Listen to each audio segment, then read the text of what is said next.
Di sini yang mulai dari pendahuluan, di mana untuk skala defek dan juga adanya abnormalitas pada tulang kraniofasial yang memerlukan rekonstruksi itu sering jumpai pada berbagai macam tindakan bedah saraf.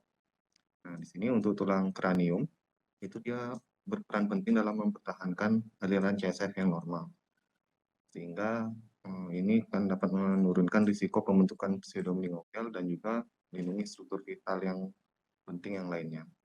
Nah, namun di satu sisi jika dilihat dari perspektif pasien, untuk tindakan perbaikan defek itu sangat penting, terutama secara kosmetik. Nah, di sini kita mulai dari indikasinya. Untuk kranioplasti ini dia memiliki beberapa indikasi penting dan juga dapat meningkatkan kualitas hidup pada pasien post-kraniektomi. Pada pasien post-kraniektomi itu biasanya kan terjadi perubahan bentuk pada kepala, terutama pada bagian kepala yang tidak terdapat tulang, dan itu akan menyebabkan bentuk kepala yang asimetris. Di sini meskipun bentuk kepala asimetris tersebut tidak secara klinis tidak berbahaya, namun perubahan bentuk dari kepala itu dapat menyebabkan dampak psikososial terhadap pasien. Nah, pada dasarnya, untuk tindakan kraniektomi itu dia sebenarnya menghapus doktrin dari Monroe Kelly yang mengatur tentang mengenai tekanan intrakranial, dinamika CSF, dan juga aliran darah otak. Sehingga hal ini juga akan menyebabkan timbulnya komplikasi lain, seperti misalnya penumpukan cairan ekstraaksial, hidrosefalus, dan juga Sunken-Flap syndrome. Untuk Sunken-Flap syndrome itu, dia terjadi akibat kombinasi dari jaringan otak yang menyusut pada saat proses penyembuhan jaringan otak, kemudian gangguan aliran CSF, dan juga efek dari tekanan asam. Dan kapan kita lakukan kranioplasti? Jadi timing untuk dilakukan kranioplasti itu sebenarnya tergantung dari indikasi yang dilakukan kraniektomi. Umumnya itu dilakukan delayed kranioplasti pada kondisi yang pada kasus adanya infeksi intrakranial ataupun hipertensi intrakranial. Kasus setelah terjadinya infeksi bone flap, itu interval waktu antara dilakukan kraniektomi dan kranioplasti minimal 6 minggu dan maksimal 1 tahun. Selain itu, dapat juga dibantu dengan pemeriksaan si reaktif protein ataupun dan juga laju endap darah, serta dapat dilakukan serial imaging untuk membantu melakukan pemilihan timing yang tepat dalam melakukan kranioplasti nantinya.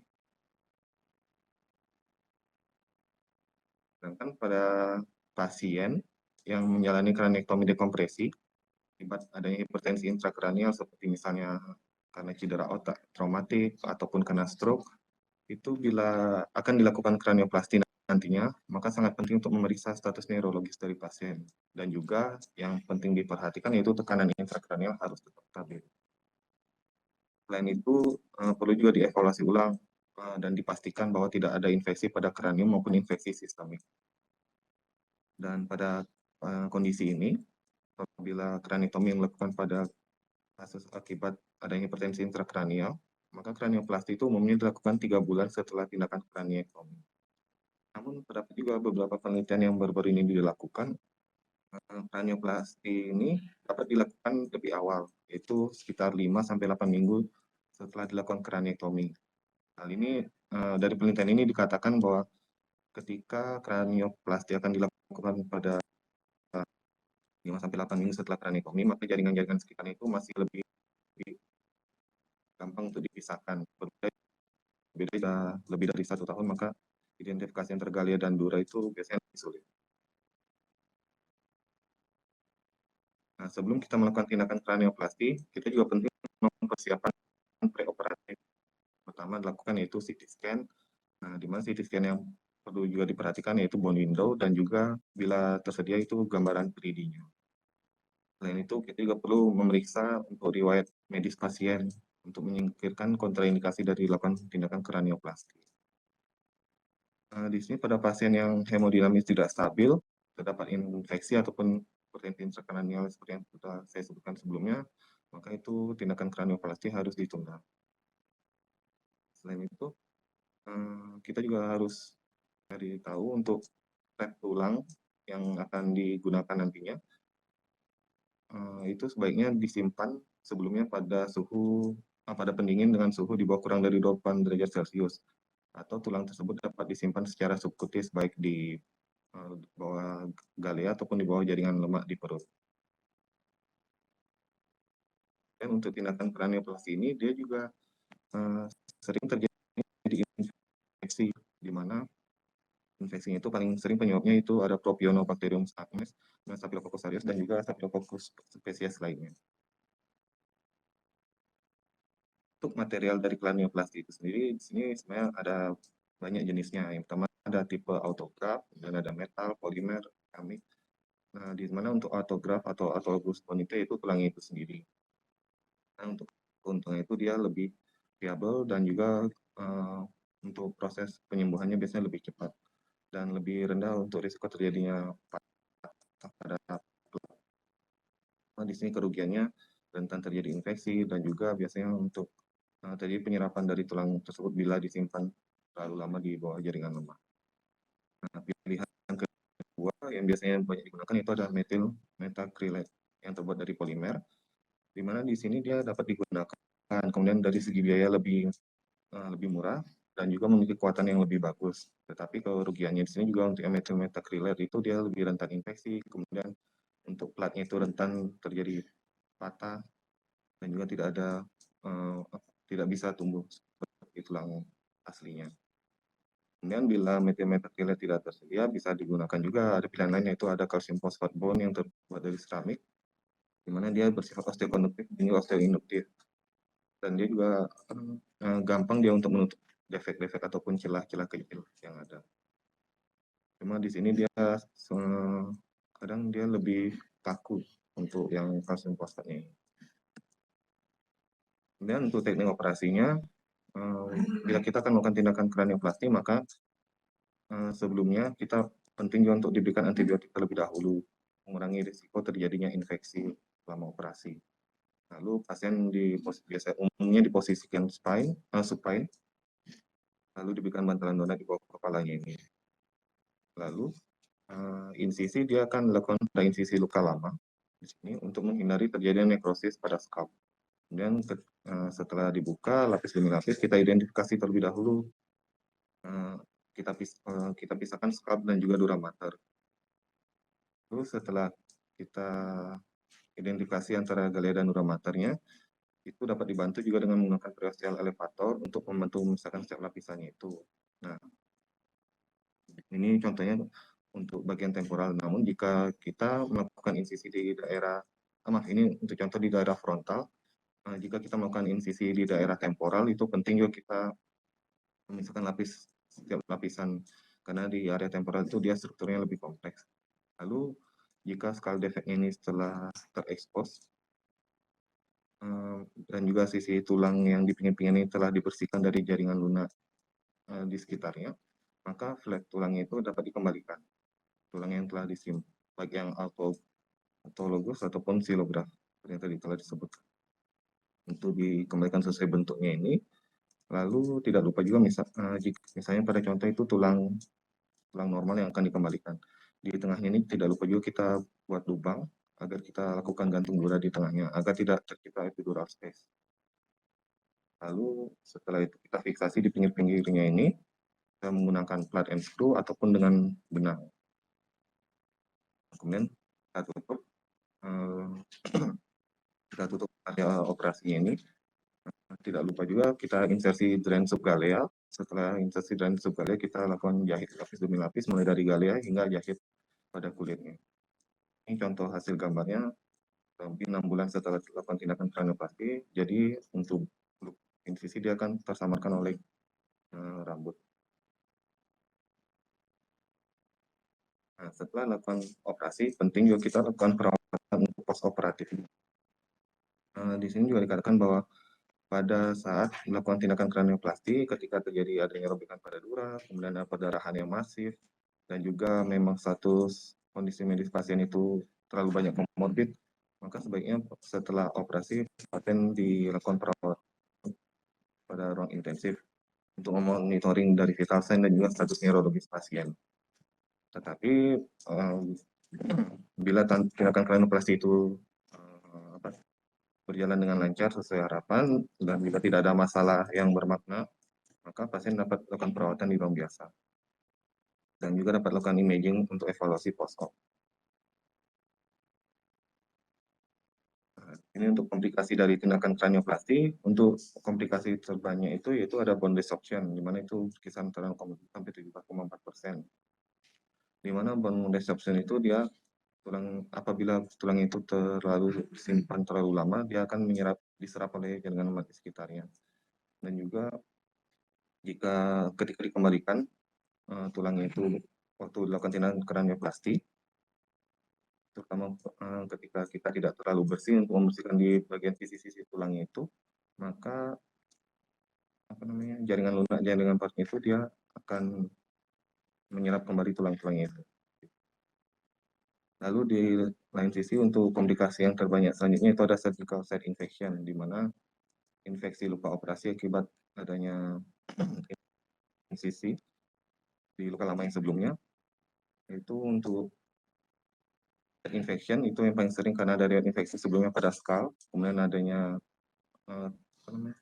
kontaminasi dari dunia luar dengan sinus pada tengkorak, dan juga scalp yang mengalami devaskularisasi, dan juga bisa terjadi akibat ada penumpukan cairan subdural ataupun subgaleal. Nah, di sini untuk kesimpulannya, tindakan kranioplasti itu bisa saja itu termasuk tindakan rutin yang dilakukan di bidang bedah saraf, terutama pada kasus-kasus yang post-reseksi tumor yang agresif. Kemudian ada pun juga perawatan darurat akut yang dilakukan untuk resusitasi pasien pada traumatic brain injury. Lalu untuk waktu optimal yang dilakukan kranioplasti itu dia masih menjadi bahan diskusi untuk sampai saat ini, karena untuk mempertimbangkan faktor perubahan fisiologis dan juga neurokognitif dari pasien tersebut. Lalu untuk berbagai bahan dan metode yang ada saat ini, selain dari tulang itu sendiri, untuk melakukan kranioplasti itu masih belum sebanding dengan hasil klinis yang diberikan dan juga dari tingkat komplikasi dan juga biayanya. Mungkin sekian yang bisa Tiang jelaskan mengenai kranioplasti. Terima kasih untuk Prof dan Dokter.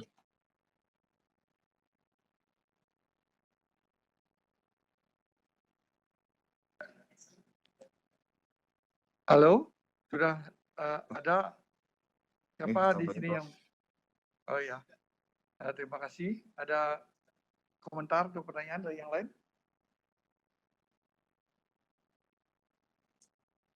Selamat pagi, Prof. Ya, silakan. Selamat pagi, Prof. Selamat pagi, Dr. Agung Surya. Terima kasih atas presentasinya. Presentasinya sangat jelas. Mohon izin memperkenalkan, saya Dr. Monica, residen baru. Saya izin bertanya, Dokter. Tadi kan dijelaskan tentang bone resorption. Sekiranya mengenai bone resorption ini, apakah ada perbedaan mengenai misalnya apabila cara setelah diambil kraniumnya direndam di alkohol, atau kan kadang-kadang ada yang dimasukkan ke alat sterilisasi, kemudian ada yang juga diradiasi dulu, kemudian ada setelah itu yang disimpannya di subgalea, ada juga yang disimpannya di fascia abdomen, ada yang disimpannya di seperti di batan gitu. Nah, itu apakah ada perbedaan mengenai tingkat resorpsinya apabila disimpan dan diawetkan dengan zat yang berbeda? Gitu. Terima kasih, Dokter. Ya, bagus pertanyaannya. Tolong dijawab ya. Baik, izin untuk menjawab. Terima kasih untuk Dr. Monica sebelumnya atas pertanyaannya. Di sini dari yang sempat yang baca, jika kita melakukan penyimpanan tulang itu di daerah subgaleal ataupun subkutis di daerah perut, maka itu tingkat resorpsinya dia lebih cepat dibandingkan ketika disimpan di pendingin, misalnya seperti yang tadi disarankan pendingin di bawah suhu 28 derajat Celcius. Namun kekurangan jika kita melakukan penyimpanan di pendingin itu, cenderung untuk risiko infeksinya lebih tinggi dibandingkan yang disimpan di subkutis.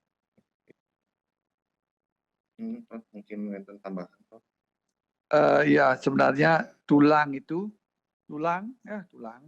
kalau dia ditempatkan di tempat yang bukan tempat yang sebenarnya, yang tadinya di miliunya sendiri, itu memang cenderung akan diabsorpsi ya. Itu sebabnya kenapa penyimpanan di galea atau di subkutis itu jangan lebih dari 1 bulan akan mulai diabsorpsi ya. Setelah 1 bulan kan dianggap sudah UTM bilang atau misalnya Yang lain-lain sudah kita perhitungkan, ya dipasang selain gampang juga lebih gampang masangnya, belum terlalu pelengketan belum jelas itu bisa. Tapi kalau dia disimpan di bagian tubuh yang lain pasti penyerapannya lebih banyak.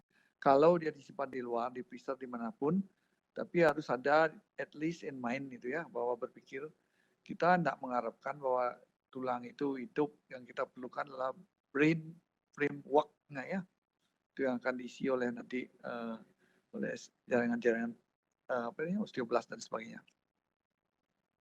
Jadi kalau disimpan di luar memang ini, tapi harus sterilitas harus dijaga. Gimana caranya sterilitas supaya tidak terjamin sterilitasnya ya.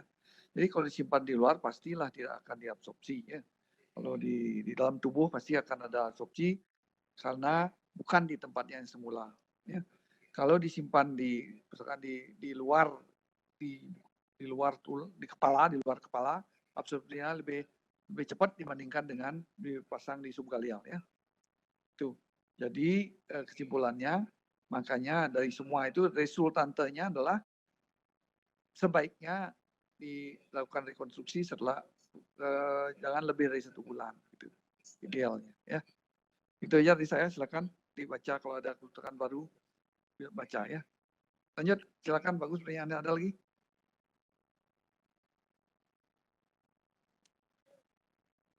Halo? Prof. Satu, oke. Bagusan wis presentasi senasta sareng Prof. Bagus, yang kedua, yang kali presentasi Prof. Oke. Pertanyaan untuk Gung Surya. Halo Gung Surya, monitor. Selamat pagi, Prof.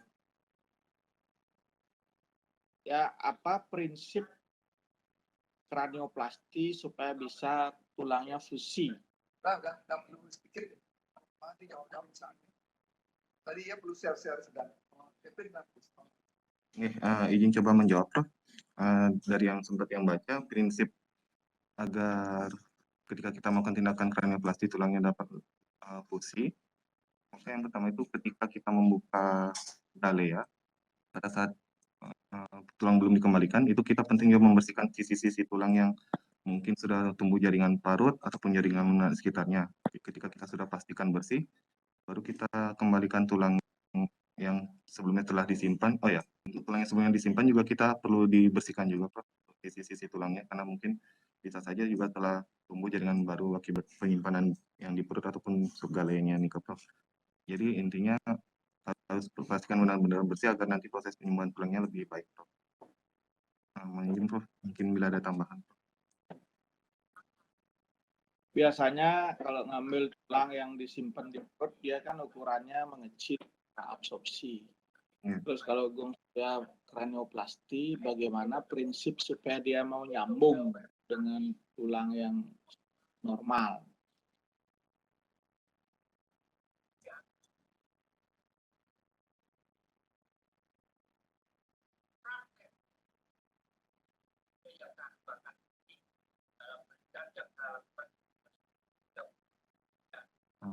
Izin, mungkin kombinasi dengan diberikan semen itu, Prof.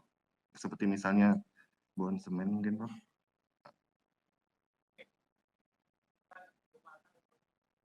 Bon semen dia memang ada osteokonduktor tapi tidak ada osteogenitornya ya. Osteoinduktor juga tidak ada bon semen. Pernah kranioplasti? Izin, Prof, yang baru sekali sempat lihat, Prof, di besok ini, Prof. Ya benar, prinsip awal tadi bahwa dura harus ketemu. Dura mempunyai potensi untuk memberi nutrisi kepada tulang dan memberi osteogenik di sananya. Tapi tepi-tepi tulang itu harus jumpa satu sama lain. Itu gimana caranya? Kalau tulangnya mengecil, seperti kamen gantut itu loh, wastra yang gantut, ditarik ke atas, di bawah kelihatan, ditarik ke bawah, nyunyu ngena gitu. Gimana caranya?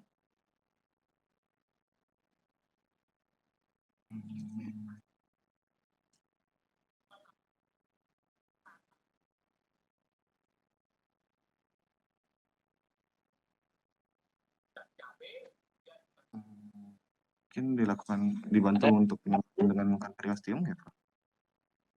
Ada yang bisa bantu Bung Surya karena baru ngelihat nggak ngerti. Dede, terus Adi sama Yosef bisa bantu nggak? Operator kranioplasti.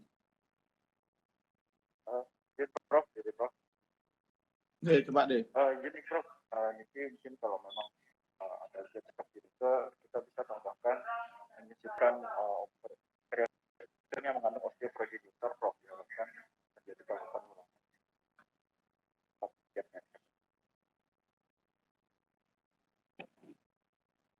Ya, intinya pastikan tepi-tepi tulang tempat kita memasang graf tulang ini bersih dari jaringan-jaringan, baik itu jaringan parut maupun lipatan-lipatan fascia. Setelah itu tulang yang kekecilan tadi, Anda harus kontak surface-nya harus yakin ada minimal di 2 surface, kan ada 4 sisi itu ya. Minimal di 2 sisi ada kontak surface. Jangan di tengah-tengah ditaruh, empatnya tidak ketemu satu sama lain. Dia akan berlanjut proses resorpsinya nanti. Jadi ketemu kontak surface yang 2 sisi, kan ada 2 sisi yang kehilangan kontak surface. Apa usaha untuk mengisi gap-nya itu, Dede?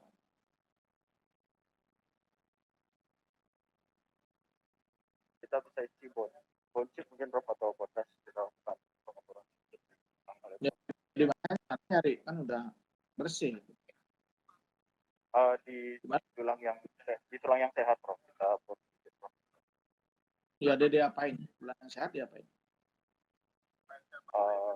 Bisa kita lakukan Prof, sedikit Prof, atau di kenabel Prof. Kenabel lagi berkurang tulangnya. Jadi kalau tidak punya bone granul atau bone rose macam itulah, itu yang kita isi agar ada konduktor, dia ada osteokonduktor di samping mempunyai osteogenik healingnya dan progenitornya punya dia. Kalau tidak ada, Anda lakukan bor pada tulang yang sehat yang tebal. Kira-kira di mana tulang yang sehat tebal di kepala?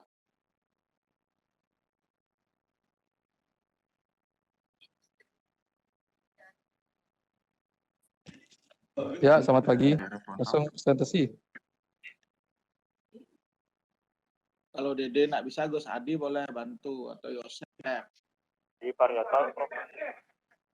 Baik Prof, Ibu tadi Prof mungkin izin tuang jawab mungkin kalau yang tulang yang kekebalan sehat mungkin di daerah parietal Di puncak kepala ya. enggak juga Mas. Ya, di vertex itu tebal. Di sana Anda bor tapi 1 tabula, jangan double tabula jadi bolong dia, jangan ya. Kan ada bondas, itu diambil. Kalau kurang silakan dibor lagi beberapa titik di vertex ya. Atau di daerah yang mendekati puncak itu tebal sekali, dan di frontal itu boleh. Tapi di belakang garis rambut jangan ngebor di frontal, di jidat nanti kelihatan defek tulang. Nah setelah gap itu terisi oleh bone harvest dari bor setengah tabula tadi, apa selanjutnya agar prinsip fusinya tercapai? Kegiatan dilaksanakan secara izin Prof, tadi Prof yang mencoba Prof. Ya mungkin untuk selain bondas itu kita juga prinsipnya harus tertutup periosteum Prof, karena seperti yang periosteum itu dapat sebagai osteoprogenitor Prof. Ya bagus. Jadi daerah-daerah yang tepi-tepi sambungan tadi atau junctional tadi harus tertutup perios. Mungkin perios tidak tersedia 100%, paling tidak daerah itu. Tapi sebelum perios ditutup, apa yang dilakukan setelah tulang diisi bondas? Supaya dia tidak gerak, diapain? Mungkin Prof mungkin dibasahi dengan aja Prof. Ya dipasang mini plate. Mini plate-nya skrunya harus masuk semua, tidak boleh ada yang menonjol ya. Jadi mini plat itu setelah rata skrunya dengan mini plat, putar lagi satu putaran sehingga dia benar-benar ada di bawah ketebalan mini plat. Mini plat itu kan tebalnya 1,5 mili. Jadi dari permukaan dia ada kira-kira setengah mili ya. Setelah terfiksasi, Anda isi dengan bundas yang lengkap, tutuplah dengan periosteum. Nah, kalau tidak ada mini plat, apa usahanya? Izin Prof, bisa coba menjawab Prof. Mungkin kita dapat menggunakan benang. Ya, bisa gunakan benang yang tebal 1,0. Gimana caranya masukin benang?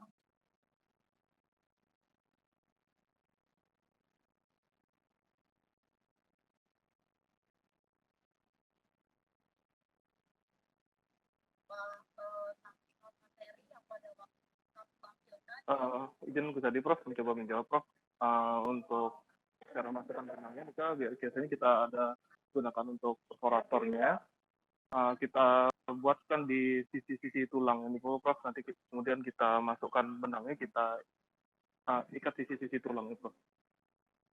Ya, pada tulang yang akan dipakai graf, paling tidak 4 sisi, Anda bolongin dengan wire ya, ada wire 1 mili, wire 2 mili. Biasanya kita pakai yang 1 mili, secukup benang itu masuk ya. Kayak bor pada maksila atau manibula, mereka kan tidak auto drill skrunya, jadi mereka bor dulu baru masukin skru. Skru kita adalah auto drill ya, jadi pinjam bornya bedah plastik atau bedah trauma di tepi-tepi itu dibolongin. Itu untuk tulang yang akan di harvest. Untuk tulang yang sehat gimana cara bolongin biar nggak kena otak?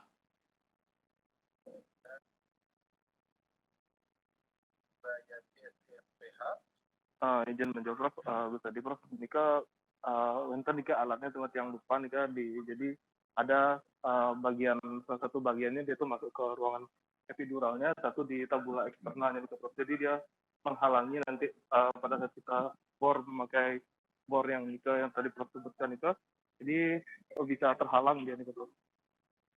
Bisa atau kita bisa menggunakan spatel juga Prof.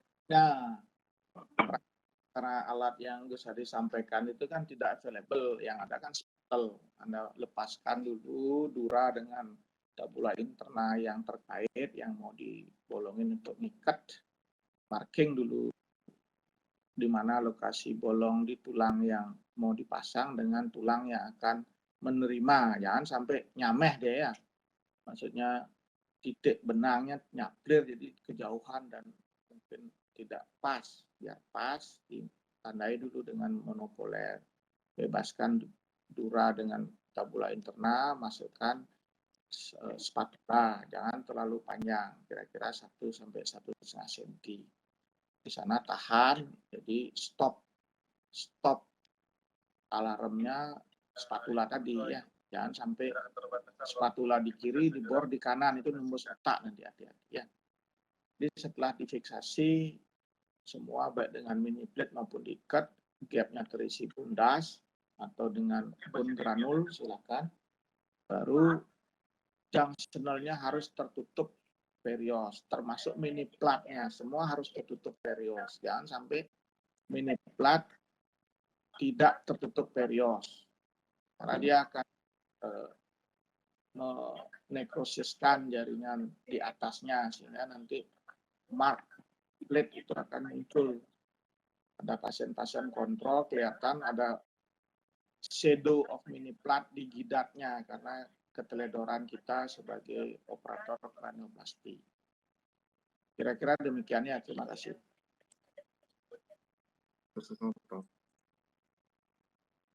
Halo. Kalau ngepornya itu kalau kamu tulangnya tebal lalu fiksasi itu bisa dibuat angle. Tahu? Mohon dokter belum sempat lihat dokter. Oke dokter, ke angle ke sebelah miring dari di antara tabula. Ya itu Antara angle sama yang bisa. Ya kalau gantung dura ya pakai angle itu bagus. Bisa. Kalau tulangnya tipis susah angle-nya. Kalau bisa.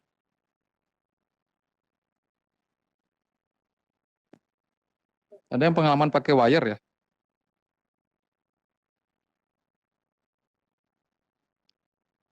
PPDS pernah pakai wire di UGD? Halo? Pernah Izin lihat belum dokter? dokter. Pernah? Yondi atau siapa yang pernah? Belum dokter. Belum pernah Wire memakai tuh wire dokter. murah ya, ada di UGD ya. Kalau misalnya tulangnya kecil kecil sekali, lubangi pakai speed drill atau pakai mata bor yang memang yang untuk melubangi tulang tuh ada.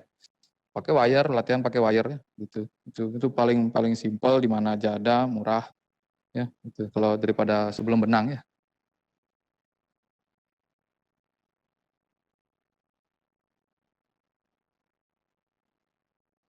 Ini kalau belum pernah lihat bedah umum, bedah trauma biasanya sering pakai wire untuk operasi-operasi rekonstruksi. Itu menurut pengalaman saya sangat efektif, apalagi pasien pediatri misalnya yang tipis-tipis tulangnya. Sorry baru bisa join. Mungkin ada yang mau ini lanjut.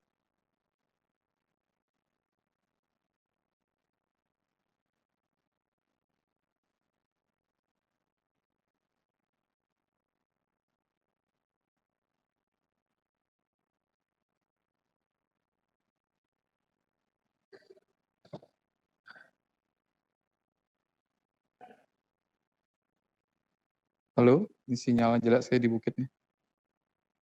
Iya dokter. Suaranya jelas nih. Nanti Oh ya, ingat sinyal. dan share ya, share saya enggak ya. Jelas suaranya. Ini harus kreatif ya PPDS-nya, nggak ada screw, cari wire, nggak ada wire baru benang, ya, seperti itu. Semua bisa dipakai, alatnya lengkap di Sanglah, ya, rumah sakit tipe A. Tapi kalau di daerah, kalian harus pintar-pintar, pilih yang paling cost efektif. Yang penting prinsip-prinsip kranioplastinya itu harus, yang tadi dikatakan Prof. Cok, harus diikuti ya, yang tulang menempel, kemudian bagaimana di marker presisi, kemudian perios jangan sampai di bawah skru atau di atas skru, harus di atas skru, tapi jangan sampai di skru periosnya orang. Kemudian bagaimana memperhatikan kosmetik, defek burhul sama bondasnya jangan dibuang. Kalau bisa dipasang tapi di bondasnya harus istilahnya dipadatkan dulu, baru ditempel. Kalau masih bercampur dengan NaCl, diserap dia malahan ya, hilang dia bondasnya. Jadi dibuat lebih padat. Kalau bedah plastik dia punya alat khusus untuk memadatkan bondasnya itu sehingga seperti lingkaran yang bisa menutupi lubang bor. Itu ada di jurnal-jurnal, dia punya alat khusus untuk memadatkan bondas itu aja. Tapi kita bisa dengan kompresi, yang penting kalau ragu bersih atau enggaknya berikan gentamisin, baru dipadatkan, kemudian ditaruh di plug di lubang borehole-nya. Itu sangat membantu untuk kosmetiknya. Terima kasih presentasinya. Dokter.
Mohon izin untuk stop sharing, Prof dan dokter.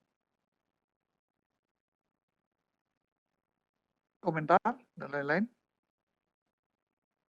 Kalau tidak ada, Dr. Wisnu tutup aja pertemuan ini, nanti jam 12 acara ilmiah tugas bacanya itu dari saya ya. Oke, siap, Prof. Ya. Kalau sudah ada komentar lagi, terima kasih atas partisipasinya. Terima kasih yang presentannya. Di-share juga slide-nya ke saya ya. Baik, Prof. Ya. Oh, kita Dr. Wisnu mungkin sudah ada, tutup mungkin. Matur susun, Kalau Prof. dan Dokter atas masukannya. ya kalau tidak ada, saya tutup pertemuan ini dengan Prof. Santi ya. Om Santi Santi Santi Om.